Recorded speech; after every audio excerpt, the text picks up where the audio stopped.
Lucky Land Casino, asking people, what's the weirdest place you've gotten lucky? Lucky? In line at the deli, I guess? Aha, in my dentist's office. More than once, actually. Do I have to say? Yes, you do. In the car before my kids' PTA meeting. Really? Yes. Excuse me, what's the weirdest place you've gotten lucky? I never win and tell. Well, there you have it. You can get lucky anywhere, playing at LuckyLandSlots.com. Play for free right now. Are you feeling lucky? No purchase necessary. Void where prohibited by law. 18 plus. Terms and conditions apply. See website for details. With Lucky Land Slots, you can get lucky just about anywhere. Dearly beloved, we are gathered here today to... Has anyone seen the bride and groom? Sorry, we're here. We were getting lucky in the limo and we lost track of time. No, Lucky Land Casino, with cash prizes that add up quicker than a guest registry. In that case, I pronounce you lucky. Play for free at LuckyLandSlots.com. Daily bonuses are waiting. No purchase necessary. Void where prohibited by law. 18 plus. Terms and conditions apply. See website for details.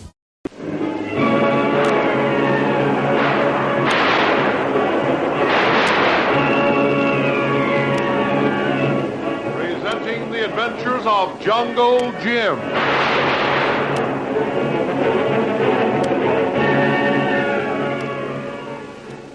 The Adventures of Jungle Jim, broadcast weekly over this station, are dramatized from the full-color action pictures to be found in the Comic Weekly, the world's greatest comic supplement that comes to you each week with your Hearst Sunday newspaper. Join the 11 million adults and 6 million youngsters who make their weekends more enjoyable reading the world's greatest comic and adventure pictures by the world's best artists, featured in every issue of the Comic Weekly, which is now bigger and better than ever, for there are 2 big additional pages of comics in the Comic Weekly. Insist on the Sunday newspaper that brings you the Comic Weekly.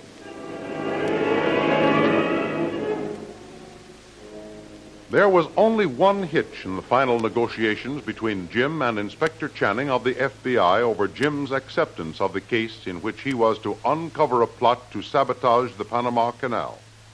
That hitch was Jim's insistence that Channing hire Kitty St. John to act as Jim's secretary on the case. Although, like Jim, Channing admired Kitty's courageous efforts to support herself when her fortune was swept away, Channing hesitated sending a woman on such a dangerous mission. But he finally gave in, called the restaurant where Kitty worked as a waitress, had her come in for an interview, hired her, then called Jim and told him everything was settled. Jim immediately dashed over to Channing's office to arrange the last-minute details of the trip. Well, here I am, Channing. Well, I'm glad to see you, Jim. So you managed to get Kitty St. John okay, eh? Well, now, it wasn't as easy as all that, Bradley. We came within an inch of not getting her to agree. You know, she's a pretty sensible, level-headed person. What'd I tell you?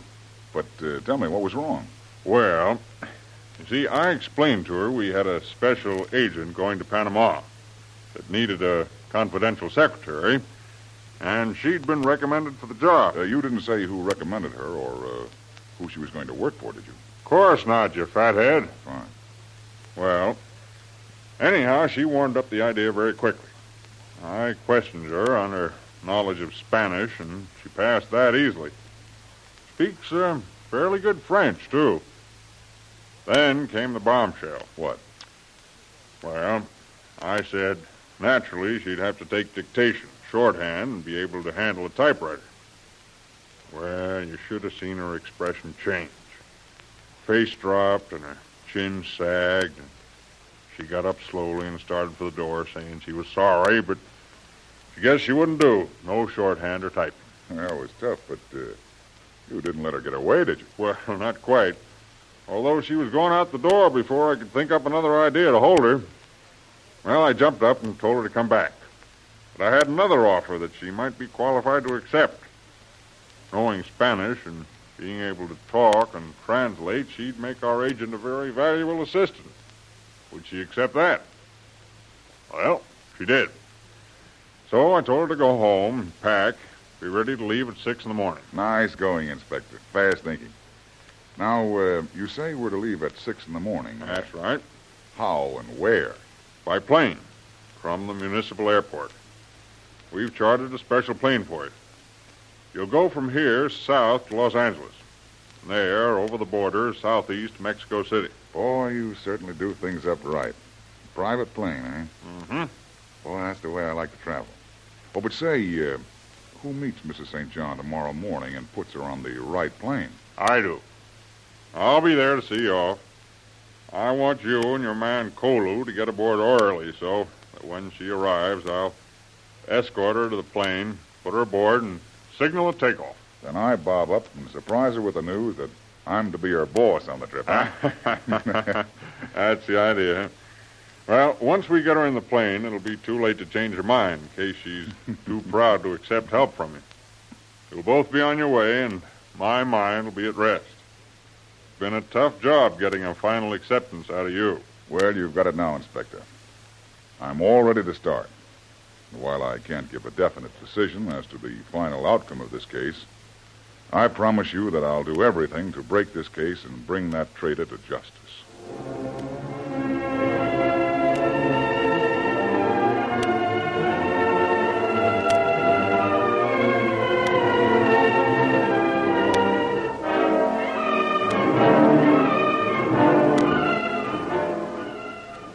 After his meeting with Channing, Jim made a hurried shopping tour for supplies and equipment.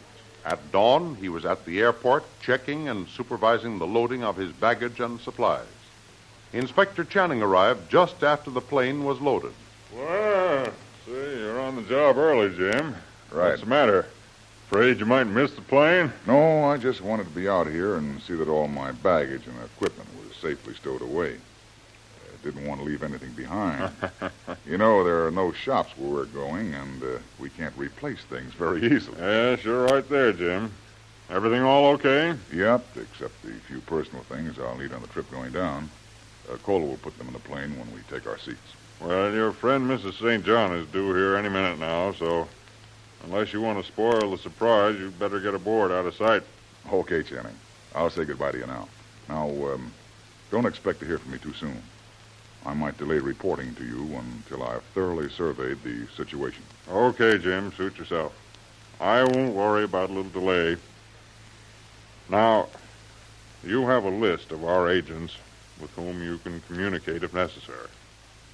They're all 100% reliable, although we haven't advised them about your part in this investigation. No one knows you're even coming. Fine.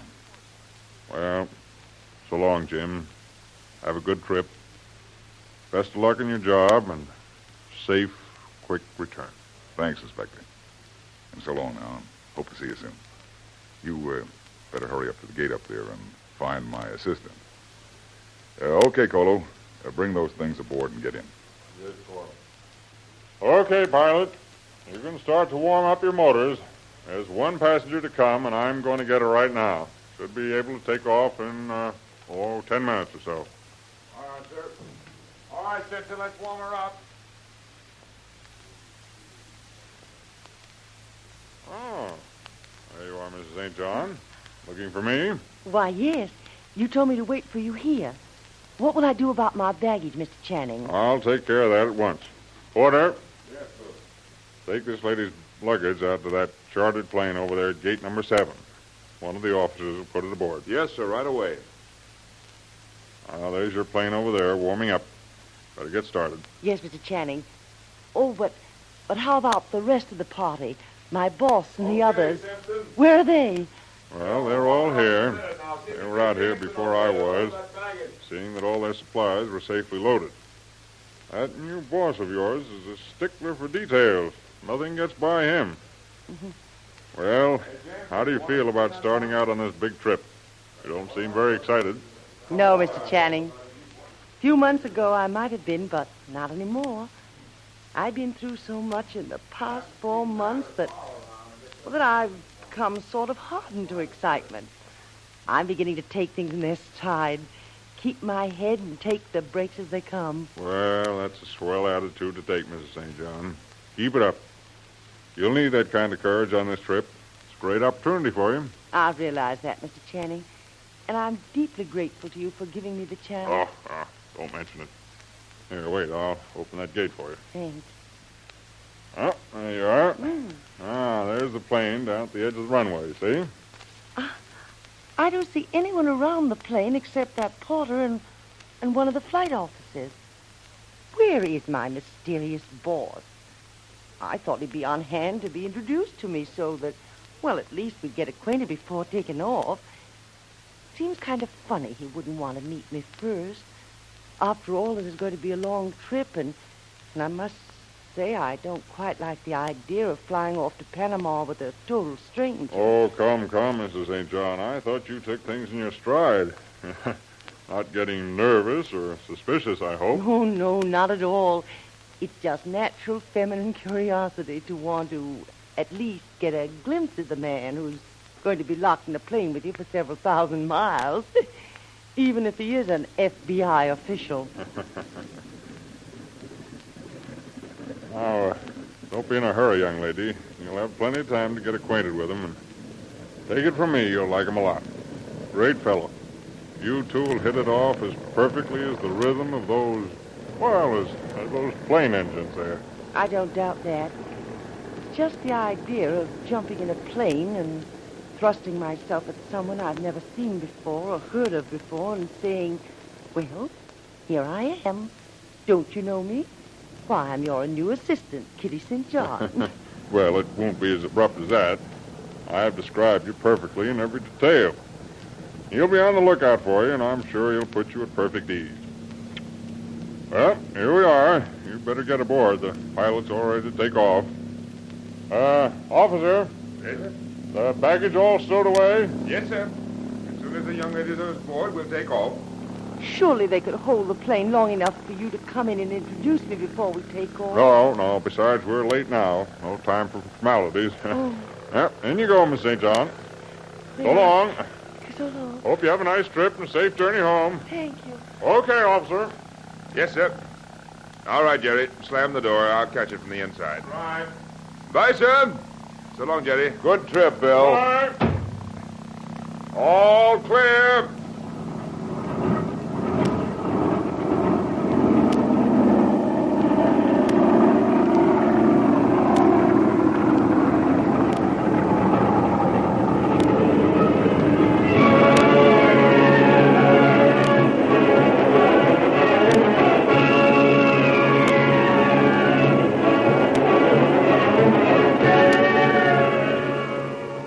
Down the long concrete runway, up into the air, the big passenger airliner takes off on the first leg of its eventful journey southwest to Mexico.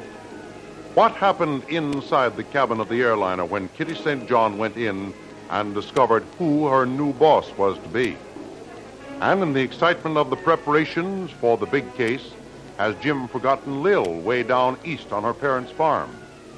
Has he written her regarding his decisions to help Kitty St. John by securing her a place as his assistant?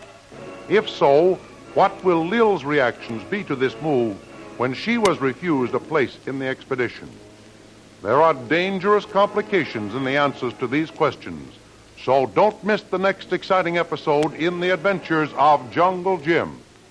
Remember, you can follow these adventures in the full-color action pictures to be found in the Comic Weekly, the world's greatest comic supplement containing the best full-color adventure and comic pictures.